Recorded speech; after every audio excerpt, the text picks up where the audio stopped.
this is the big lie that I remember my family saying. They had the belief that, well, kids are resilient.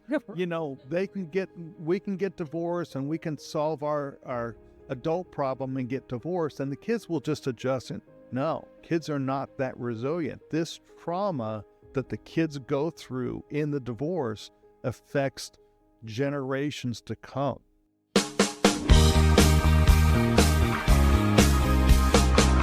Welcome to the Restore Go podcast, where we discover ways to restore our relationship with God and others. Now, here are your co-hosts, biblical therapist Pete Thompson and biblical coach Lynne Thompson. Together, let's learn how to restore go. Welcome to the Restore Go podcast. I'm Pete Thompson, biblical therapist. And I'm Lynne Thompson, biblical coach. Today we're going to talk about the truth about divorce and the complications that come of it. What divorce does is it takes a temporary problem and cements it permanently for generations to come. Well, yeah, I mean, it takes on the same weight, almost like original sin. I mean, there's things in life that are the point of no return. You know, you made a decision and there's going to be consequences. There's no fixing that. It's almost written in stone. It's, you know, the Cain and Abel. You can't bring Abel back to life. Cain killed Abel.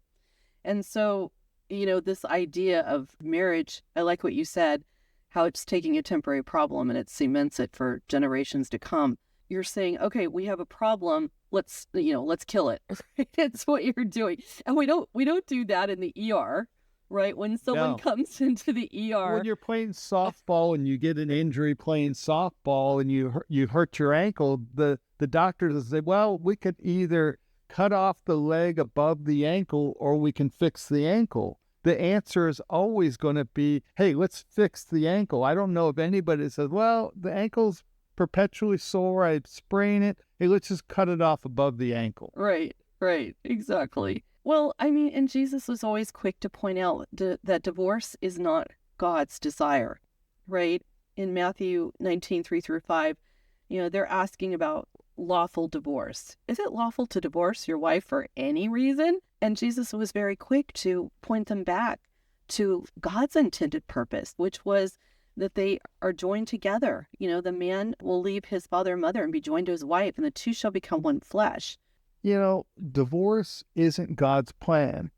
You know, it's man's solution to think he's going to get more peace. Right. But, you know, healing the relationship is God's solution because God designed marriage, and there's a wonderful book on that, Sacred Marriage. And the reason why I bought the book to read it is marriage isn't to make you happy. It's to make you holy. Now, we want to be happy in our marriage, but the whole intent of God placing another person in your life to be your spouse is to bring about holiness and learn through living with another imperfect human being and you being an imperfect human being of those things together. God allows that as God works on our stuff with us to, you know, sanctification process, holiness process, as we're dealing with the flaws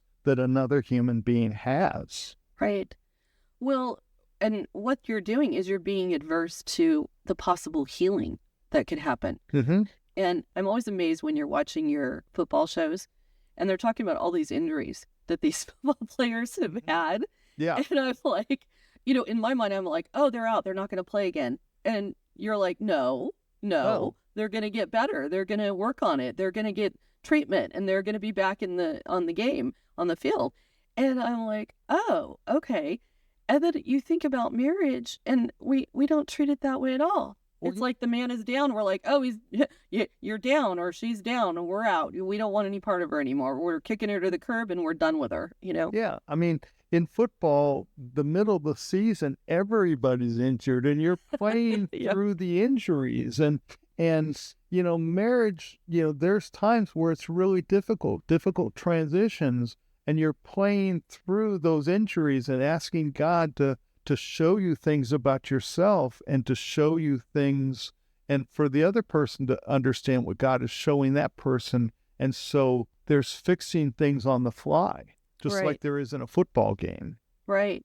Well, like we were talking about, when there's an injury, it's a 911. You call for help and you get the treatment that's needed. Mm-hmm. And marriage is no different. There's some marriages out there that are in a call 911 situation. Uh-huh.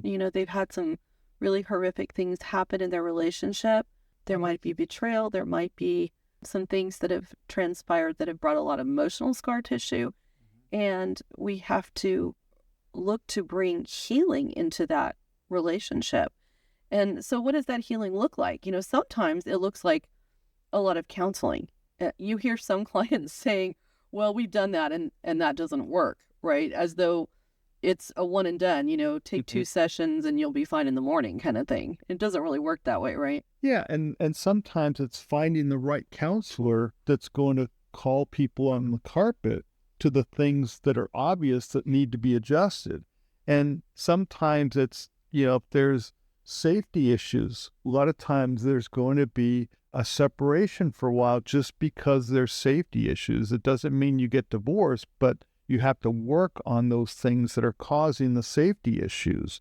And if there's, a lot of emotional scar tissue happening, they have to work on what are the issues that's causing the tongue to say all the things that it's saying. What are some of the issues with that? And so it's a lot of work, but the benefit of 2 people being married for 50 years and having generations to follow that see that this is what a happy marriage looks like. It doesn't mean that it's not difficult at times, but getting divorced is much more difficult. Well, yeah, and we'll get further into that. I like what you said about sometimes it looks like separation. Separation doesn't necessarily equal divorce. I think about Dr. Gary Chapman's book, Hope for the Separated. Wounded marriages can be healed.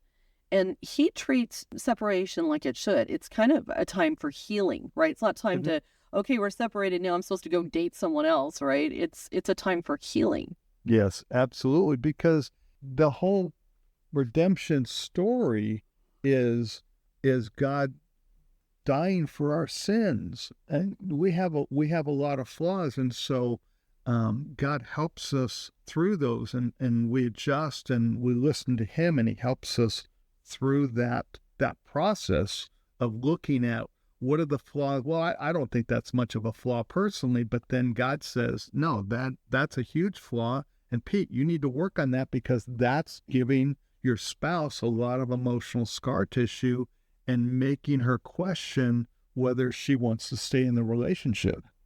Right. And that's, like you said, the pursuit toward holiness. A lot of us want holiness until you see that the road is paved with hard work.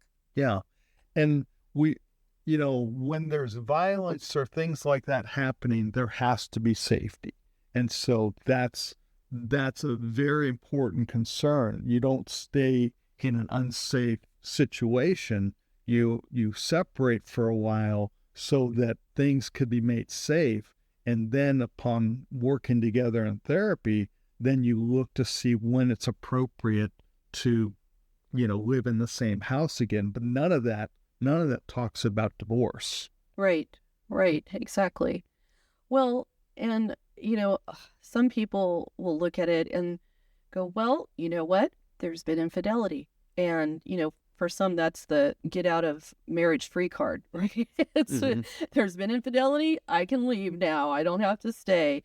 And, although there can be biblical grounds for that, I understand that. We also know that there have been great healings in marriages that have had infidelity in the past, that God can redeem and he can heal. We have a friends of ours that run a ministry called Hope and Healing. If you ever want to check them out, they're at hopeandhealing.us, hopeandhealing.us. And they've seen great success on marriages that had infidelity, but God has brought healing to that relationship. Are you seeing any of that in your counseling? Hey friends, let's be honest. It can be difficult, if not impossible, to find a Christian therapist that's true to your values. Pete Thompson knows that. As a licensed therapist, he is committed to providing godly counsel, introducing helpful tools battling everyday problems like anxiety, addictions, as well as marriage and parenting challenges. Give Pete a call to set up your next confidential appointment online or in the office. Visit PeteThompson.org. Again, that's PeteThompson.org. It's either infidelity in person or it's infidelity with stuff that people see online. Oh, yeah. The whole process is still infidelity. And so we are desperate sinners, looking at, our life and our shortcomings. And a lot of times the other partner says, the other spouse, well, it's like, I just can't trust that you're not going to do that anymore, and want to give up. And because it's so much pain of feeling compared to an image or a person that, you don't have that look. And so it's very hard, but in helping that person who's struggling with that sin of, okay, what is causing you to look at this sin? What is causing you, and what do we need to do to fix this, to give your spouse hope that things can be better? Because hope is a very important thing. And so helping the person who struggles with that get back on the right track and have some time in between all that stuff, all that sin, and show that, the person is willing to work on the relationship and it can get better. And I've seen God do miraculous things through all addictions. Right. Yeah, we have. And, there's couples that come in, we've said on previous podcasts, they'll come in with we've got divorce papers, we're all ready to sign them, but we're going to give it one more go. We're not very hopeful, kind of thing. And you're like, just give me a few sessions and let's try to talk you down from the ledges and look at this. And when the couple comes together and they look at it as a problem that they need to tackle together, because again, you've made yourself one, right? It's not, they have a problem. It's we have a problem. Yes. Because it's a shared problem, because you're one flesh in the Lord. And you're pursuing holiness. And in order to do that, you look at this 911 marriage, this bad situation, and you're going, there needs to be surgery, and it needs to be skillfully done. But we need to go through what is causing this problem, what is happening. And I wish you could speak to this. A lot of times the outcome of the behaviors that lead to divorce, whether it's spending money inappropriately or looking at things online or having an inappropriate relationship with someone else, those are symptoms, right? Do you find that really those are cries for help, that there really is something else? Well, that's the person's desire to feel better in the moment.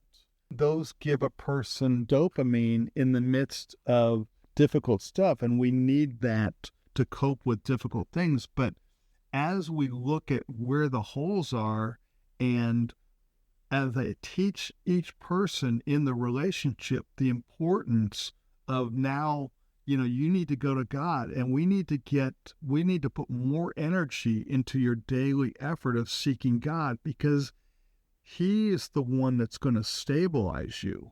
As you depend on Him and you give Him the fears and the woundings and the things that are being triggered, as you give those to Him, He allows you to stay in a very difficult process. So then I can work with both of the individuals as they're staying and they're not running to divorce. And we can actually do some positive things, and they can see growth in a short time.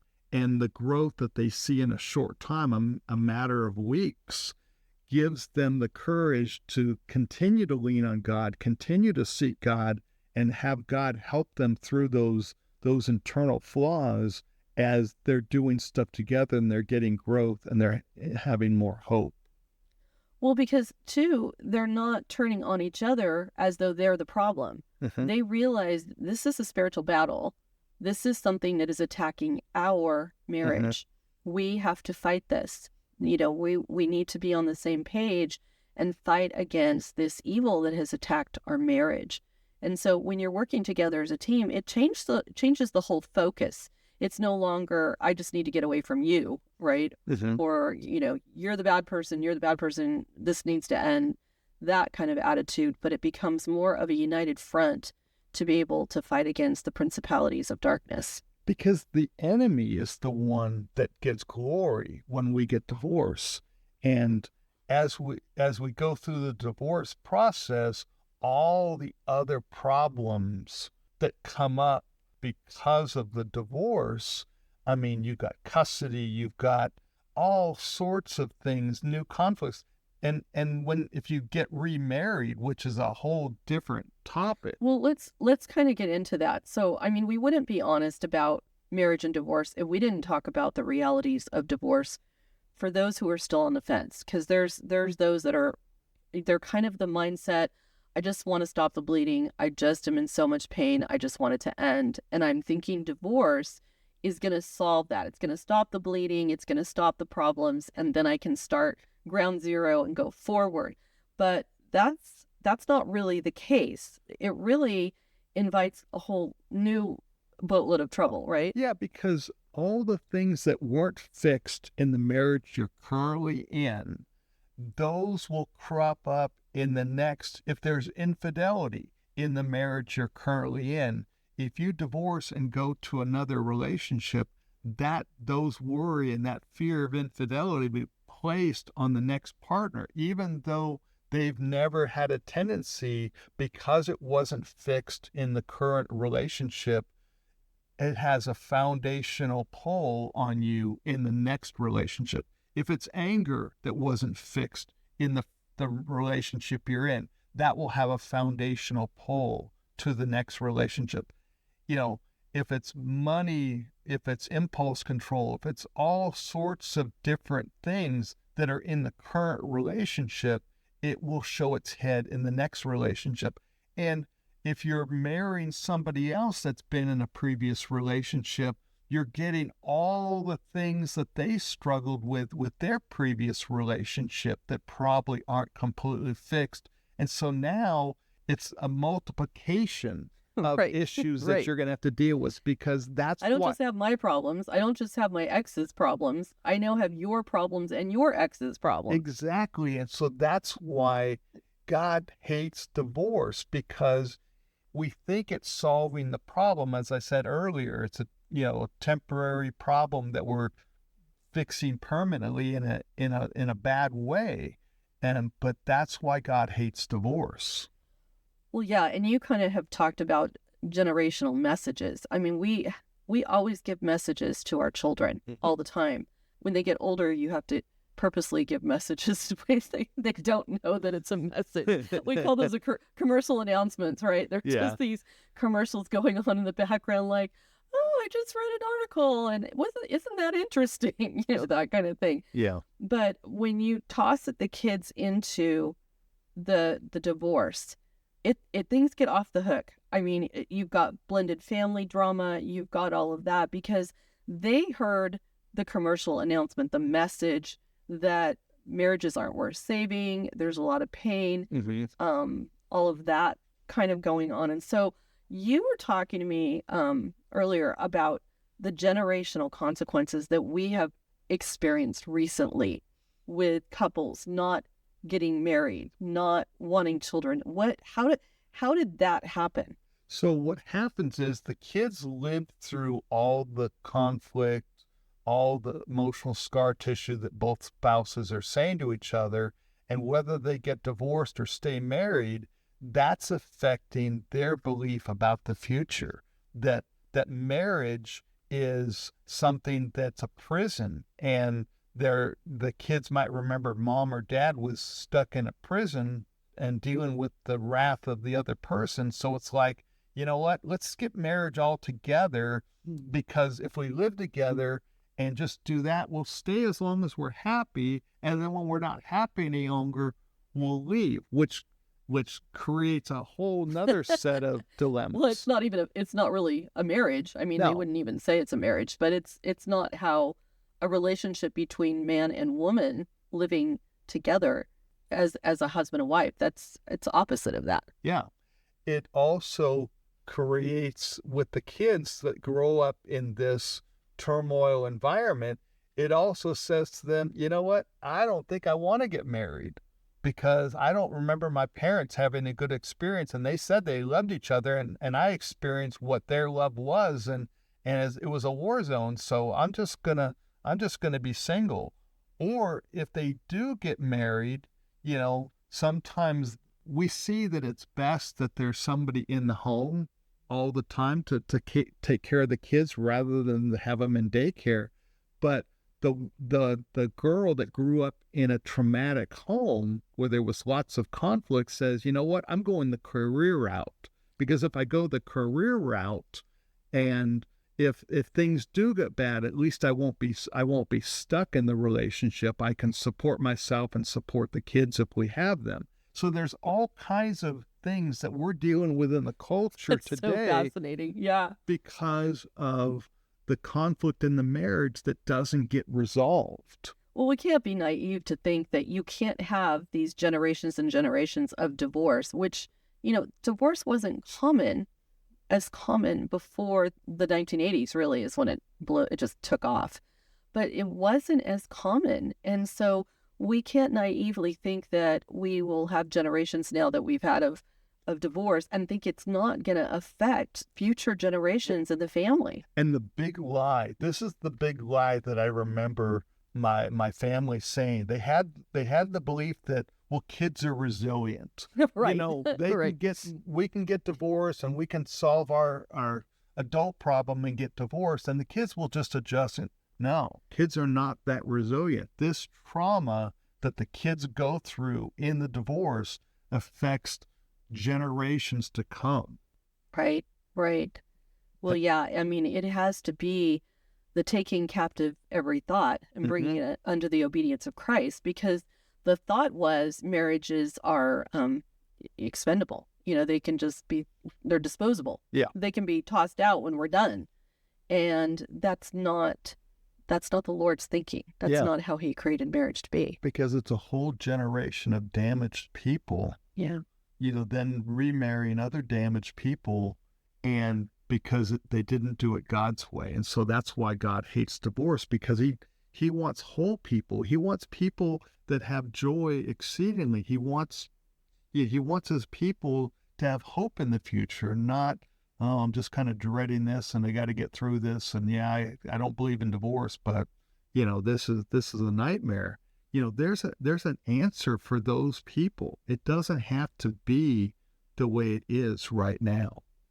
Right. And I like what you said about right now, because a lot of times people will process pain as though today is tomorrow. Like what I'm experiencing today is going to be forever.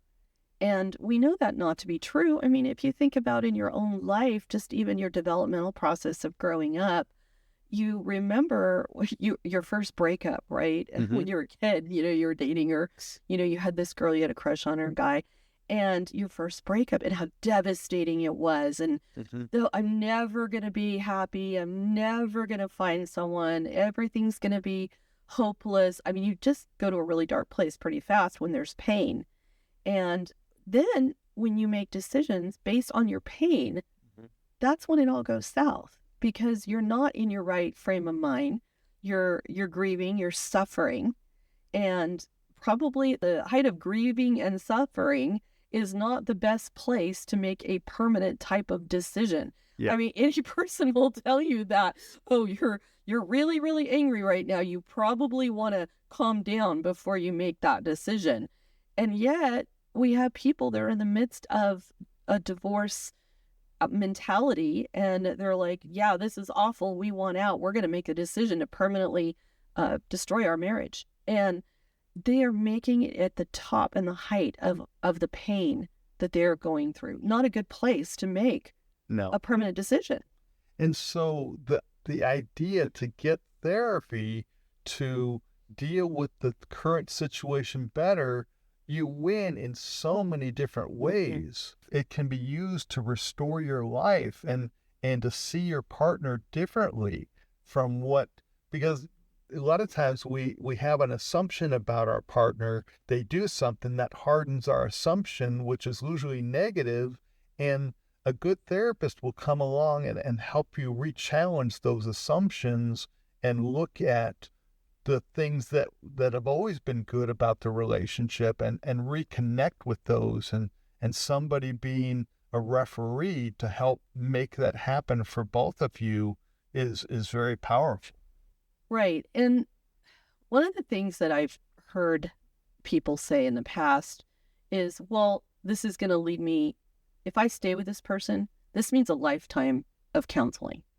And my response to that is, so what? I mean, if you had, say you had a child that had a disability and the doctor said, okay, they have this disability and you're going to have to be in treatment for this disability for the rest of their life. Yes, things are going to get better. Yes, we're going to teach you some things to do at home. We're going to get you, some skills to be able to deal with this disability. But yes, this is something that's going to have to be treated and dealt with throughout the length of this person's life.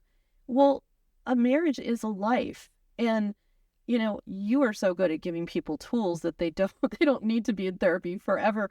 But we still have couples that come back and get checkups because there are things that are going to be in that marriage that are going to be a struggle. But you wouldn't say to the doctor regarding your child, oh, well, it's going to take that long and it's going to take a lifetime commitment to fix it. No, I'm out. Just give my kid away. I mean, you just wouldn't do that. It's almost like, bring it to a metaphor of a vehicle. It's, you fix the engine, you overhaul the engine, you change the things that are broken in the engine, and then you bring the car back for tune-ups, regular maintenance, checkups occasionally when the engine's running a little bit rough. You come back for a checkup of a couple sessions, and you get everything right, and everything's running again. And so it doesn't involve, for the next 10 years back to back, we're going to have 50 sessions a year, for the next 10 years. It's more like you get some issues fixed, you get on a path that works, that's healthy, that God honors and God blesses, and then in a year, 2 years, you come back and you might get a tune-up because there's some friction that needs to be dealt with, and then you fix that, gets fixed, and then you come back in 3 years if some other frictions happen. And that's what I mean, counseling for life. It's just looking at the situation as it comes up, but it's not 50 sessions a year for the next 10 years. Right. Well, I want to pivot because we wouldn't be true to this idea if we didn't talk about people that have been divorced and remarried. And now they're in their remarried situation and they're kind of going, I bailed on my first marriage because that didn't work. And this second marriage isn't looking too great either. And I'm thinking of bailing on this as well. And so I'm wondering if you could speak to those that have remarried and maybe they're not content even in this marriage. Just because you had a reason to leave the first marriage doesn't mean that you leave the second marriage. Right. Because you want to work on this marriage that you've now committed to, right? The past is the past.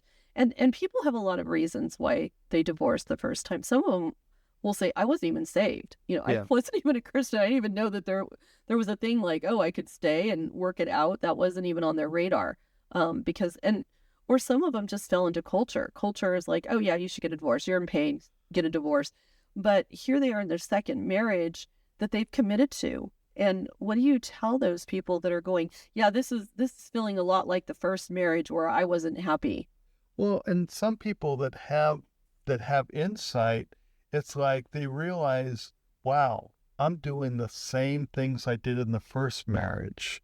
And they feel really bad because they remember the good times that they had in the first marriage, and they're thinking, I harmed this person because of some of my habits, my behavior, and my thinking, and now I'm starting to do this in the second marriage. And so, my thing would be, let's keep this second marriage working. Let's change the things that are happening, whether the same things or not. let's change those things. Let's change the assumptions. Let's let God come in and kind of help straighten out some of the expectations and replace the faulty expectations with scriptural expectations, because that's when we see a change of behavior, and it instills hope in the other person if they're on the verge of losing hope themselves. So good. So good. You know, we know as believers that grace covers us, but we still have the consequences. And I think that's kind of what you're talking about. You know, you have King David, who made some decisions that brought consequences in his life that, you know, were awful. And was he a man of God? Was he beloved of God? Yes. You know, are we beloved of God? Yes. But there are still those consequences. And, you know, of course, the first desire is to avoid divorce in the first marriage at all costs, to try to keep that intact and not have the consequences that come from the divorce. But, you know, if you have remarried and you're in the second one, you definitely don't want to go there again, where you're going to have those consequences multiplied. Exactly. And so that's why why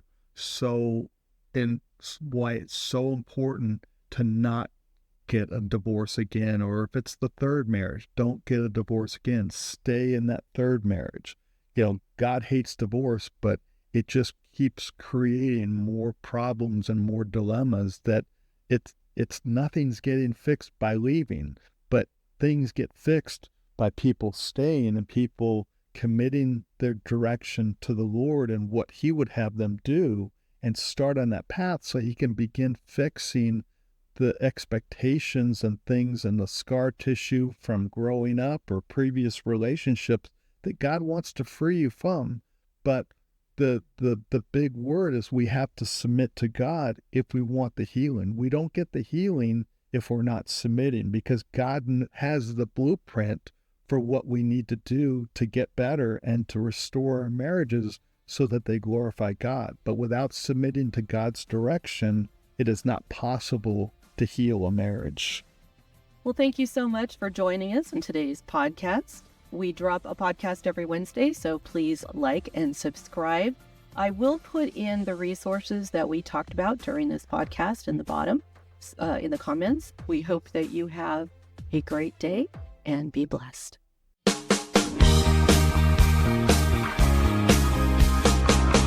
Thank you for listening to the Restore Go podcast. Now, Restore Go is produced by Pete Thompson Christian Counseling.